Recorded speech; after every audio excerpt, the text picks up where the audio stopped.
कि मुझे ये टॉपिक आज करना ही है, ये टाइम काउंट मत करो। मैंने आज तक कभी टाइम से नहीं पढ़ा है कि इतने आवर पढ़ना है, इतने घंटे पढ़ना है। नहीं, मुझे स्कूल से था कि हाँ गवर्नमेंट ऑफिसर बनना है, गवर्नमेंट ऑफिसर बनना है तो बनना है। और ये नहीं है कि अगर आपके पास कोचिंग के पैसे नहीं है तो आप सिलेक्ट नहीं हो सकते। जीके जीएस पता है अभी गेम चेंजर है इस टाइम पे, तो क्योंकि वी कांट प्रेडिक्ट, कितना भी पढ़ लो ऐसा होता है जो हमने पढ़ा है उससे आया ही नहीं है। सब बोलते थे कि हाँ जी वो क्या जितनी ज्यादा कर सको कर लो, जितनी ज्यादा कर सको कर लो। तो उसके लिए मैंने खरीदी थी, बट उसमें लिमिटेड है, पर वो है कि वही आता है, रेलेवेंट है काफी, तो वो काफी इनफ है, मोर देन इनफ। पहले मैं उनको रिवाइज करना स्टार्ट कर देती थी, उसमें टाइम भी वेस्ट नहीं होता था और सारा कवर भी हो जाता था। उनको अच्छे से कर नहीं पाते क्योंकि एक बार सारा पढ़ लिया, यहाँ से पढ़ लिया, वहां से पढ़ लिया, बट एट द एंड याद कुछ रहता नहीं है। नहीं, ड्रीम पोस्ट मेरी एमए थी क्योंकि आई लाइक ट्रैवलिंग और this is the only post through which you can get to another country. Hello and नमस्कार, स्वागत है आप सभी का एक बार फिर से एसएससी फैक्ट्री के शानदार प्लेटफॉर्म पर। मेरा नाम है अंकित शर्मा और आज की इस वीडियो में हमारे साथ चित्रा गुप्ता जी हैं। इनका एसएससी सीजीएल 2023 में ऑल इंडिया रैंक 144 के थ्रू ASO इन एमई में सिलेक्शन हुआ है। तो आज इनकी जर्नी को डिस्कस करेंगे, जानेंगे किस तरीके का इनका सफर रहा, क्या इनकी रणनीति रही जो इतनी अच्छी रैंक लेकर आए और इतनी शानदार पोस्ट इन्होंने प्राप्त करी, क्या इनका बैकग्राउंड है और कैसे इन्होंने तैयारी करी, सब कुछ जानेंगे। ASO के बारे में भी जानेंगे, एमई में कैसे काम होता है, क्या ऑफिस कल्चर है वहाँ का, ताकि आपको मोटिवेशन मिल पाए। आप अगर सपना रखते हो ASO एमई बनने का तो वो सब आपको बहुत अच्छा लगेगा सुन के। तो चित्रा जी बहुत बहुत स्वागत है एसएससी फैक्ट्री पर। Thank you. कैसे हो आप, एक बार ऑडियंस को अपना इंट्रो दे दीजिए। मेरा नाम चित्रा गुप्ता है। मैं गौतम बुद्ध नगर डिस्ट्रिक्ट यूपी से बिलोंग करती हूँ। मैंने BSc ऑनर्स इन मैथ्स किया मिरांडा हाउस दिल्ली यूनिवर्सिटी से। उसके बाद फिर मास्टर्स इन मैथ्स किया department of maths Delhi university से। उसके बाद फिर मैंने मास्टर्स किया था 22 में, और उस टाइम पे लॉकडाउन था, और 20 में मेरा ग्रेजुएशन हो गया था। तो उसके बाद मैंने CGL 2020 पहला अटेम्प्ट दिया था, उसमें I got GSO AF4 and I was posted in Bangalore. उसके बाद मैंने CGL 23 दिया एंड उसके बाद I got ASO in ME। Okay, great. आपकी तैयारी कैसे शुरू हुई? आपने कोचिंग लिया कहीं ऑफलाइन या फिर कैसे सफर कैसे चालू हुआ? नहीं, कोचिंग नहीं, मैंने सेल्फ स्टडी से ही करा था। एक्चुअली मुझे CGL का पता नहीं था कुछ भी कॉलेज के टाइम पे। तो क्या हुआ, मेरे PG में एक दी रहती थी, वो she was preparing for CGL, तो उनके थ्रू मुझे पता चला कि हाँ CGL एग्जाम होता है। तो मैंने थर्ड ईयर में थोड़ा थोड़ा देखना स्टार्ट कर दिया था क्या होता है, क्या रिसोर्सेज होते हैं वो सब। फिर थर्ड ईयर में मैंने थोड़ा, क्योंकि कॉलेज भी होता था, फिर थर्ड ईयर 20 में था, उसके बाद लॉकडाउन हो गया था, तो मैंने सारी प्रेपरेशन खुद से लॉकडाउन के टाइम पे की। और क्योंकि 2020 को एग्जाम पोस्टपोन हो गया था कोविड की वजह से, वो 22 में हुआ था, तो मुझे प्रेपरेशन के लिए भी अच्छा खासा टाइम मिल गया था। लेकिन सारा मैंने खुद से ही प्रेप किया था, कोचिंग नहीं ली कहीं से भी। आपको ME में ही जाना था या फिर अच्छी रैंक आ गई तो आपने ME चूज कर लिया? नहीं, ड्रीम पोस्ट मेरी ME थी क्योंकि आई लाइक ट्रैवलिंग और this is the only post through which you can get to another country. Okay, तो अभी आप ज्वाइन कर गए हो, एक महीने से आप वहाँ पे काम? I joined in Feb 20। Okay, तो कैसा कल्चर है वहाँ का? कैसा, मतलब जो पहले सोचा था आपने वैसा कुछ दिख रहा है ऑफिस में? हाँ, मिनिस्ट्री अच्छी है, इंफ्रा सब कुछ अच्छा है, ऑफिस कल्चर अच्छा है, और ये आपके डिवीजन पे भी डिपेंड करता है, but I think for me it's good. Okay, क्या काम करते हो? वही यूजुअल ASO का जो वर्क होता है, noting and drafting, file put up करना, वही सब। तो इसमें ट्रेनिंग का क्या पीरियड रहता है? ट्रेनिंग अभी तो नहीं हुई है, अब पहले ओरिएंटेशन ट्रेनिंग होगी 2 वीक्स की, और फिर जब फॉरेन जाने के लिए फॉरेन जाते हैं, फॉरेन पोस्टिंग पे, उसके लिए फिर 3 महीने की ट्रेनिंग होती है उससे पहले। ओके, तो अभी आगे होगी अभी कुछ। ओके, चलिए तो आपकी तैयारी पे आते हैं। तो जब आपने सोच लिया कि मुझे सेल्फ ही पढ़ना है ना, तो कैसे फिर आपने पूरा अपना स्टडी रूटीन कैसे बनाया? क्योंकि इसमें डिफरेंट बहुत सारे सब्जेक्ट हैं, अपने 4-5 सब्जेक्ट है ना, तो कैसे आपने पूरा सोचा कि इससे हम ये चीज पढ़ेंगे, वो पूरा थोड़ा स्ट्रेटजी? पहले ऐसे ही गूगल करा कि क्या क्या रिसोर्सेज हैं कोरा पे, यूट्यूब पे, वो सब। फिर सबसे पहले मैंने रिसोर्सेज ही कलेक्ट करना स्टार्ट किया।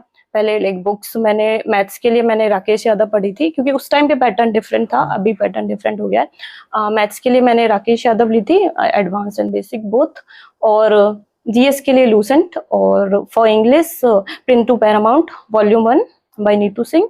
एंड रीजनिंग के लिए मैंने कोई बुक नहीं ली थी, बस यूट्यूब से टॉपिक वाइज पढ़ लिए कॉन्सेप्ट्स। मैंने उससे पढ़ा था वाईफाई स्टडी, एक दीपक सर है, वो रीजनिंग पढ़ाते हैं, उनसे उनसे सारे कॉन्सेप्ट करे थे।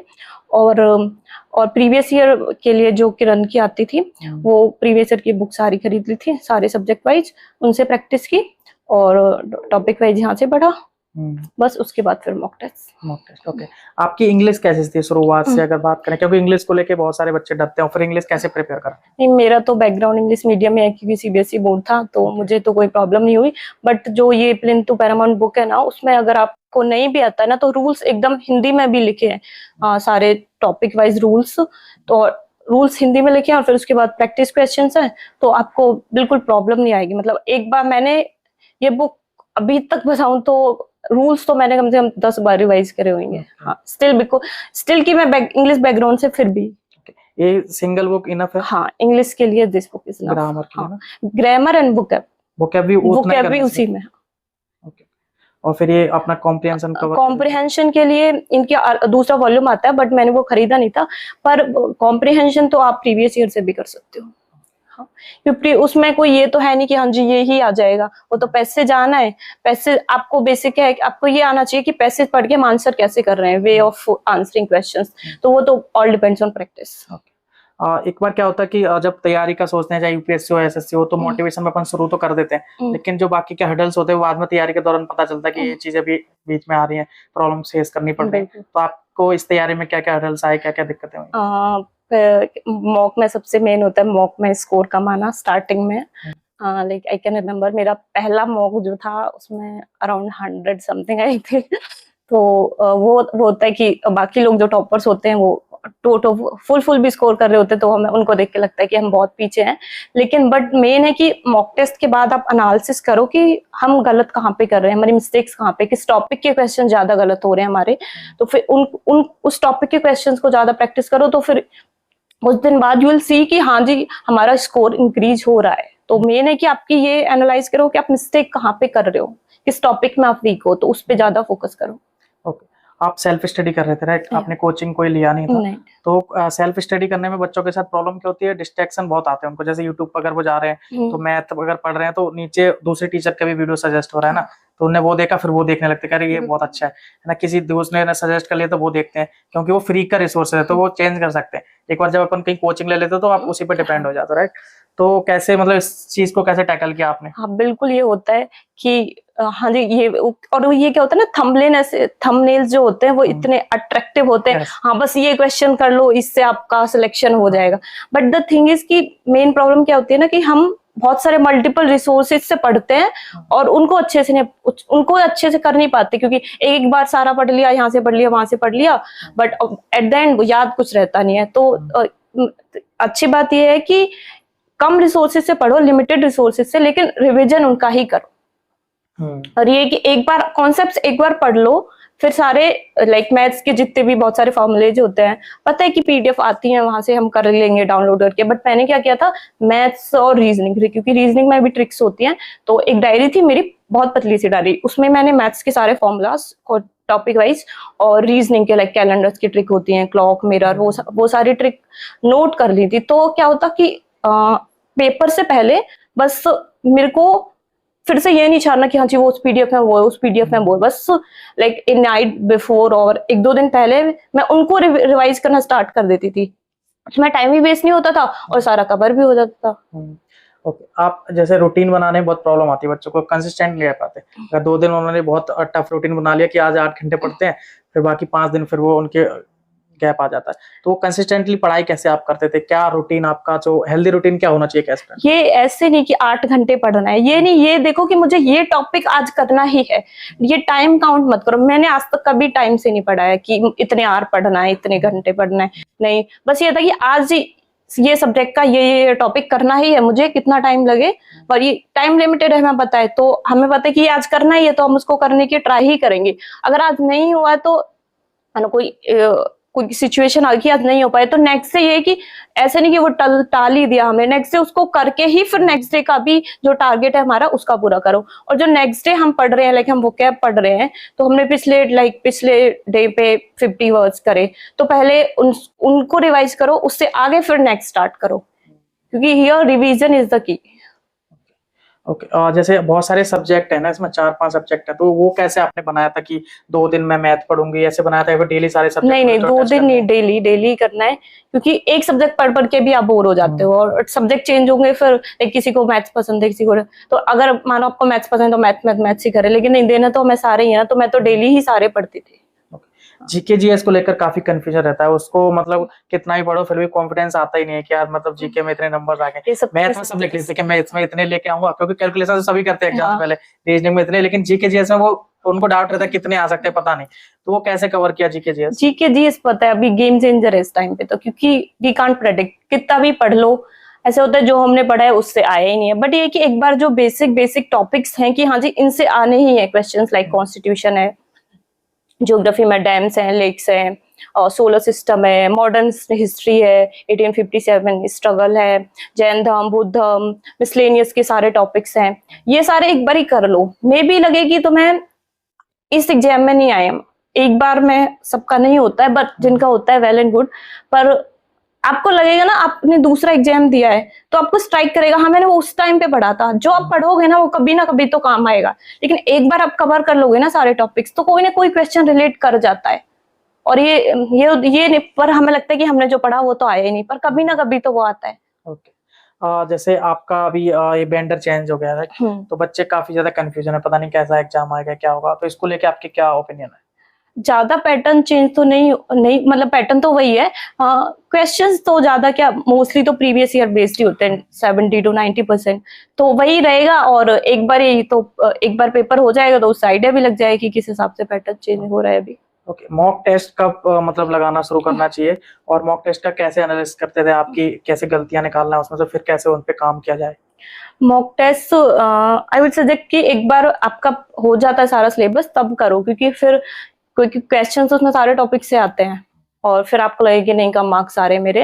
हाँ, एक काम कर सकते हो आपकी, अगर आपके जो जो टॉपिक होते जा रहे हैं, तो जैसे मैंने टेक्स्ट बुक के मॉक दिए थे तो उस पे टॉपिक वाइज क्वेश्चंस हैं, टॉपिक वाइज वो क्वेश्चंस कर लो तो आपको पता चल जाएगा कि हाँ कितने से मेरे हो रहे हैं। और प्रीवियस ईयर टॉपिक वाइज भी है, वो कर लो, वो भी काफी हेल्पफुल रहते हैं। तो फिर आपका सिलेबस हो जा रहा है एक बारी, तो फिर मॉक स्टार्ट कर दो एटलीस्ट एक तो डेली। और मेन है कि एनालिसिस, हाँ अब टेक्स्ट बुक में क्या होता है कि ये होता है सब्जेक्ट वाइज, आपके सब्जेक्ट वाइज कितना परसेंट है, कितना कौन कौन से टॉपिक्स वीक है, वो सारा आ जाता है उसमें। तो अब देखो हर बारी कि मैं किस टाइप के क्वेश्चंस गलत कर रहा हूँ। अगर मानो मेरे परसेंटेज क्वेश्चंस ज्यादा गलत हो रहे हैं तो मैं उनकी ज्यादा प्रैक्टिस करूँ, या फिर मैं कौन सी मिस्टेक्स बार बार ही रिपीट कर रहा हूँ तो उसको आगे से उस पर वर्क करूँ कि वो मैं ना करूँ। और वोकैब है, और कुछ वोकैब वर्ड्स ऐसे होते कि हाँ कुछ नया दिख गया तो क्या उनको सेव कर लो या स्क्रीनशॉट ले लो, कि फिर आगे जब एग्जाम आए तो उसको फिर एग्जाम आए तो उससे पहले देख लो कि हाँ ये टफ क्वेश्चन है, उनको सेव कर लो कि लगता है कि ये ऑड है, हाँ मैं ये नहीं कर पाता हूँ, तो एग्जाम के टाइम पे बहुत हेल्प करते हैं। आप बुक लिस्ट को लेकर काफी सर्च करते हैं बच्चे की कौन सा बुक इसके लिए प्रेफर करना चाहिए, आप एक बारी ना अपनी बुक लिस्ट बता दो, या फिर आपको लगता है कि वो मतलब उस टाइम के लिए बेस्ट थी, अभी कौन सी बेस्ट हो सकती है 2024 वालों को, आपने ऐसा कुछ देखा हो तो? कुछ हर सब्जेक्ट के लिए कितनी बुक्स चाहिए, जैसे इंग्लिश में वोकैब के लिए उसके लिए, ऐसे हर सब्जेक्ट के लिए 2-3 बुक जो भी चाहिए, कि कितने बुक्स उनको अभी इकट्ठे करने हैं टेबल पे? बुक्स देखो पैटर्न चेंज हुआ है बट सिलेबस तो सेम है, तो बुक्स तो वही रहेंगी। तो जैसे मैं अपना बताती हूँ, मैंने मैथ्स के लिए राकेश यादव पढ़ी थी। आप बुक कोई भी ले लो, कोई भी बुक बेकार नहीं होती, बस है कि किसी को किसी का समझ आता है, किसी को किसी का लिखा हुआ समझ आता है। तो कोई भी बुक ले लो मार्केट में, मैंने अपनी राकेश यादव पढ़ी थी बेसिक और एडवांस। उसमें क्या है कि टॉपिक कर लो एक बारी सारे, कॉन्सेप्ट आपको आ गए ना, फिर तो बस बचता क्या है, रिवीजन प्रैक्टिस स्पीड, वही मैटर करता है। तो मैथ्स के लिए मैंने राकेश यादव पढ़ी थी, इंग्लिश के लिए मैंने जैसे बताया प्लिंटू पैरामाउंट वॉल्यूम अप, मैंने एसपी बख्शी भी पढ़ी थी बट वो मैंने एक दो बार ही पढ़ी थी। बाद में मेरे को रिवीजन करना है तो मैं सिर्फ उसी से करती थी, प्लिंटू पैरामाउंट से। क्यों, एसपी बख्शी मैंने वोकैब के लिए करती, सब बोलते थे कि हाँ जी वोकैब जितनी ज्यादा कर सको कर लो, जितनी ज्यादा कर सको कर लो, तो उसके लिए मैंने खरीदी थी। बट उसमें वो बहुत वास्ट है, उसमें बहुत ज्यादा वोकैब है, तो एक बार पढ़ ली वो। पर उसमें क्या है, प्लिंटू पैरामाउंट में लिमिटेड है, मतलब लिमिटेड है, पर वो कि वही आता है, रेलेवेंट है काफी, तो वो काफी इनफ है, मोर देन इनफ है इंग्लिश के लिए वो। और पैसेज तो प्रीवियस ईयर से, कॉम्प्रिहेंशन वो प्रीवियस ईयर से हो जाएगा। रीजनिंग के लिए मैंने बुक जैसे कि बताया, बुक कोई नहीं ली मैंने, बस कॉन्सेप्ट्स यूट्यूब के थ्रू किए थे, जैसे मैंने बताई वाईफाई स्टडी यूट्यूब चैनल से। और फिर प्रीवियस ईयर की प्रैक्टिस, प्रीवियस ईयर क्वेश्चंस आप कहीं से भी मिल जाएंगे, पीडीएफ या कोई भी बुक ले लो। और जीएस के लिए मैंने लूसेंट करी है। लूसेंट में मैंने क्या किया, एक बार जो स्टार्टिंग में पढ़ा था तो जो मेन जो सही लगा था मुझे, हालांकि उसमें कुछ हाईलाइट हो रखा है, बट हमें जो इम्पोर्टेंट लगता है वो मैंने हाईलाइट कर लिया था सारा, जैसे इसका। और मिसलेनियस तो सारा ही करना है। और अभी मैंने जो टॉपिक्स बताए थे वो तो करने ही है। और उनको हाईलाइट कर लो, क्या कि एग्जाम के टाइम पे फिर पढ़ने में टाइम कम लगता है। और जीएस हो गया, रीजनिंग, मैथ्स। हाँ, कंप्यूटर के लिए अभी कंप्यूटर तो अभी से आया है, तो मैंने 23 में ये आरबी का पीडीएफ आता है कंप्यूटर का, वो करा था, उससे हो गया था सारा। और टाइपिंग मतलब कब से टाइपिंग शुरू कर देना चाहिए? टाइपिंग तो प्री के बाद से ही, और लाइक एग्जाम से अगर आपको पता है कि हाँ मेरी ठीक ठाक है, हो जाएगी, तो प्री के बाद से मतलब एग्जाम से 1 मंथ पहले भी करोगे डेली, 15 मिनट का हमें करना होता है, तो 1 मंथ पहले भी करोगे तो हो जाएगा। और आपको लगता नहीं मेरा बहुत ही कम स्पीड है, तो 2 मंथ्स पहले स्टार्ट कर दो। हाँ। आपने सीजीएल के अलावा कोई और एग्जाम दिए? मैंने आईबी का दिया था, उसमें मेरा Tier 1 हो गया था, Tier 2 नहीं हुआ था। और ये सीजीएल के वो जैसे एसएससी के सीएचएसएल है, ये सब है? सीएचएसएल मैंने फर्स्ट में दिया था, उसमें Tier 1 Tier 2 हो गया था, मतलब फाइनल में नहीं हुआ था। टारगेट आपने बिल्कुल सीजीएल ही रखा था? हाँ, सीएचएसएल मैंने 20 वाला दिया था जब सीजीएल दिया था, उसके साथ। एक चीज और बताओ, और जैसे आप घर पे रह के पढ़ाई करी आपने, राइट? हाँ। घर पे आप प्रॉपर घर पे रह के या फिर लाइब्रेरी ज्वाइन करा था आपने? नहीं, उस टाइम पे मैंने बताया कि जैसे लॉकडाउन था तो घर पे ही आ गई थी मैं। हाँ। अभी जैसे बच्चों को दिक्कत होती है घर पे पढ़ने में, बहुत सारे बच्चों को, कोई लाइब्रेरी ज्वाइन करता है या फिर कोई घर से बाहर यहाँ पे आके रह रहा है दिल्ली में कोई जगह, तो थोड़ा उसके बारे में बताओ। घर पे रहने कर मतलब घर पे रह के पढ़ने के क्या फायदे हैं, या फिर घर पे क्या डिस्ट्रैक्शन आते हैं, क्या चीजें? ये depends on the person, very person to person. Because मेरे लिए क्या था, मैं नीचे रूम में रहती थी, एक वो रूम मेरा ही था। मेरे घर पे उस टाइम पे मैं, मेरा भाई और मम्मी पापा ही थे, तो मेरे लिए तो कहते वो लाइब्रेरी हो गई एक टाइप की। वो रूम मेरा ही था, बस उसी में पढ़ती थी मैं, उसी में खाने का टाइम होता तो मम्मी आवाज लगा देती थी, यहाँ ऊपर चले जाती थी, रात को डिनर करने लिए ऊपर चले जाती, तो वो तो मेरे लिए एक सेफ स्पेस हो गया, मतलब वही मेरी डैन हो गई इस टाइप पे। पर अगर आपको लग रहा है कि घर पे डिस्टर्बेंस हो रहा है तो आप लाइब्रेरी ज्वाइन कर सकते हो। उसमें क्या डिसिप्लिन रहता है कि हाँ इतने से इतने टाइम तक आपको पढ़ना ही है। और आप फोन भी बेटर है कि आप फोन बैग में रख के जाओ, नहीं लेके जाओ। पढ़ाई के अलावा आपकी क्या एक्टिविटीज और होती थी, हॉबीज जैसे हो गया, क्या क्या करते थे? पढ़ाई के अलावा आई लाइक रीडिंग नॉवेल्स और वॉचिंग सीरीज। हाँ, ये था कि मैं सोशल मीडिया नहीं चलाती थी जब तक मास्टर्स नहीं हुई थी मेरी, लाइक मेरा सिलेक्शन भी नहीं होता तब तक। मुझे था कि पूरे पहले पढ़ाई कंप्लीट हो जाती है, उसके बाद ही चलाएंगे। क्योंकि क्या होता है ना, एक बार आप स्टार्ट कर दो ना, फिर आपको कितना भी लगे कि हाँ मेरे को एग्जाम निकालना है, ये तो रहता है माइंड में, पर एडिक्शन होता है ना, ये बहुत गंदी चीज है। मतलब आपको बहुत डिस्टर्बेंस देगी, आपको बहुत टाइम वेस्ट करा देगी। तो इट्स बेटर कि जब तक पढ़ रहे हो तो सोशल मीडिया से दूर ही रहो। ये मोटिवेशन कहाँ से आ रहा था सोशल मीडिया से दूर रहने का, और इतना घंटे पढ़ाई करना कि अब ये सिलेक्शन ले लेंगे एक बार, उसके बाद सोशल मीडिया यूज करेंगे? मुझे स्कूल से था कि हाँ गवर्नमेंट ऑफिसर बनना है, गवर्नमेंट ऑफिसर बनना है। मेरे घर में मेरे से पहले कोई गवर्नमेंट में नहीं था, तो मुझे था कि हाँ, ऑल्दो मेरा मास्टर्स के थ्रू प्लेसमेंट हो गया था, I was in data science, पर मन में यही था बैक ऑफ द माइंड कि हाँ गवर्नमेंट ऑफिसर बनना है, गवर्नमेंट ऑफिसर बनना है तो बनना है, बस वही मोटिवेशन था। एक एस्पिरेंट्स के मतलब क्या क्या और ऐसे स्ट्रगल्स होते हैं, जैसे लाइक पेरेंट्स का प्रेशर होता है बहुत सारे बच्चों पे, बहुत सारे जैसे रिलेटिव्स की भी बातें होती हैं, है ना? ऐसा कुछ आपने कभी फेस करा? नहीं, मेरे घर पे कोई प्रेशर नहीं था। सबको पता था कि क्योंकि ये कुछ ना कुछ तो करेगी ही, मतलब कोई प्रेशर नहीं कभी घर से कि हाँ इस बार नहीं हुआ। जैसे मेरा सीएचएसएल में नहीं हुआ था फाइनल पहले, कभी कोई प्रेशर नहीं था। अभी जैसे जो बच्चे अगर स्ट्रगल कर रहे हैं, उनको ऐसी चीजें फेस करनी पड़ रही है, फिर उनका आपका एक कौन सा अटेम्प्ट था सीजीएल 23 वाला? 4th हो गया, 4th अटेम्प्ट। तो आपके फर्स्ट 21st था, मैं जेएसओ सेलेक्ट हुई थी, ऑल इंडिया रैंक 4 बेंगलोर में। 22 मेरे को ड्रीम पोस्ट नहीं मिली थी तो मैंने ज्वाइन किया। तो जो बच्चे स्ट्रगल कर रहे हैं, फिर ऐसी कोई परेशानी उनके जीवन में है, वो कहीं ना कहीं सिलेक्शन नहीं ले पा रहे, तो उनके लिए क्या मतलब कैसे मोटिवेट करो, उनको क्या बोलोगे उनके लिए? आई वुड से कि keep studying hard, in the end hard work pays off. ये फेलियर्स होंगे but don't take it as disappointment, you will get what you want.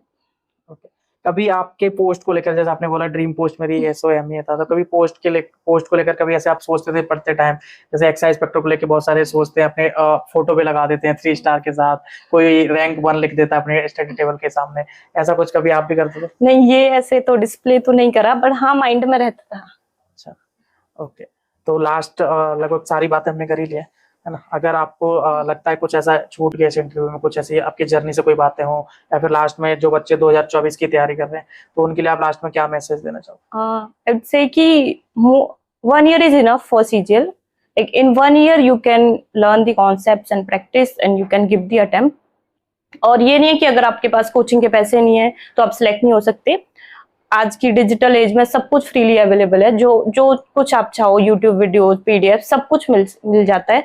तो बस ये है कि आपको बस ये कि अपनी सोर्सेज लिमिटेड रखो और उसको बार बार रिवाइज करो and believe in yourself. Okay, चलिए, thank you so much. once again congratulations for your achievements and best of luck for your future. I hope दोस्तों आपको भी बहुत कुछ सीखने को मिला होगा इस वीडियो से, जिस तरीके से चित्रा जी ने अपनी जर्नी आप सभी लोगों के सामने रखी, आपको मोटिवेट किया, आपको बताया कि ये चीज़ें नहीं करनी और क्या क्या चीज़ें करनी है। तो अगर चैनल पर नए हो, चैनल को सब्सक्राइब कर लेना। आप सभी लोगों के कोई भी क्वेरीज होते हैं, आप हमें डायरेक्ट इंस्टा पर मैसेज कर सकते हो, या फिर आप कमेंट करके भी पूछ सकते हो, तो उसका रिप्लाई देने की हम जरूर कोशिश करेंगे। और हमारा दूसरा चैनल भी है GK फैक्ट्री, उसको भी सब्सक्राइब कर लेना। हम कोशिश कर रहे हैं कि कहीं ना कहीं से आपके लिए GK फैक्ट्री पे आपके GK को लेकर आपका सिलेबस कवर कराया जाए और फ्री में। जो बच्चे कोचिंग नहीं ले पा रहे उनके लिए मैं कोशिश कर रहा हूँ कि SSC फैक्ट्री पर भी कुछ क्लासेस लेकर आ पाऊँ। तो इस चैनल से जुड़े रहिए। मैं आपको इंश्योर करता हूं कि आपकी 2024 की SSC CGL की जर्नी को ये चैनल बहुत आसान बनाने वाला है। हम लगे अपनी मेहनत कर रहे हैं, कुछ ना कुछ तो आपके लिए जरूर कुछ लेके आएंगे। टेलीग्राम चैनल भी हमने बनाया, वहां भी आपके लिए फ्री में स्टडी मटेरियल वगैरह शेयर करते रहते हैं, टॉपर्स के नोट्स हम शेयर करते हैं, तो उससे भी आप जुड़ सकते हो।